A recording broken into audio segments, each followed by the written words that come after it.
citizens of the world. This is a message for Bill Gates, from Anonimus.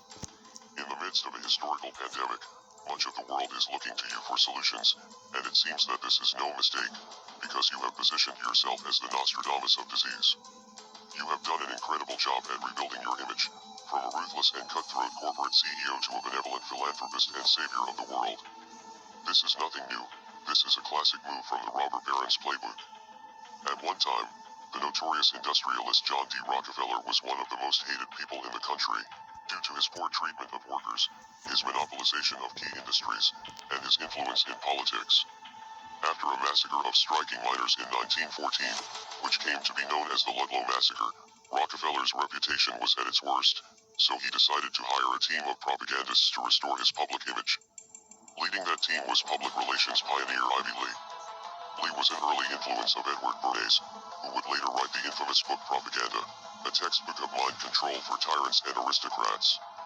Bernays is the nephew of Sigmund Freud, and often called the father of propaganda, in which case Ivy Lee is the grandfather. Lee suggested that the families make high-profile donations to various charities and have photographs taken of them handing out money to the commoners to make the public think that they were good-hearted and generous people. Over time, the plan worked, and has been replicated by many other aristocrats who wanted to win favor in the court of public opinion.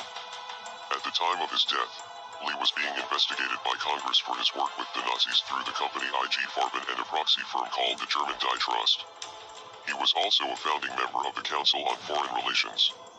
Now that the new and improved Bill Gates has dominated the headlines for years, many people have forgotten about the accusations of stealing ideas from others in your industry and then relentlessly using intellectual property laws against anyone who threatened your dominance.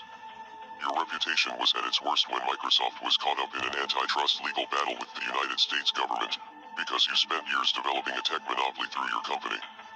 In 2001, Microsoft was forced to settle with the government and give up its monopoly of the industry, and the next year, you began shifting your time, and more importantly, your money, into the pharmaceutical industry. This time around, you have come to dominate an industry as an outsider, through stock investments and charitable organizations that are not bound to the same regulations as a publicly traded company.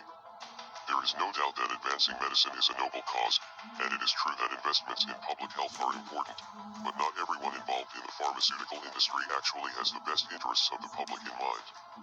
As with any industry, it all comes down to the almighty dollar. There are some people in the industry who have good intentions, but judging by your track record at Microsoft, you are not someone who can be trusted. And let's not forget that just months ago, you were in the news because your relationship with the disgraced human trafficker Jeffrey Epstein was being exposed.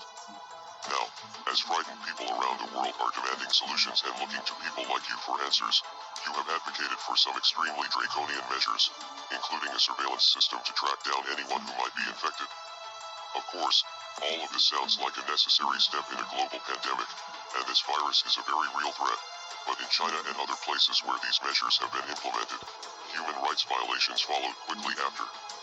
It is also very strange that for many years, your companies and foundations have been heavily involved in a project called ID 2020, something that seems very similar to the systems you have proposed in recent interviews.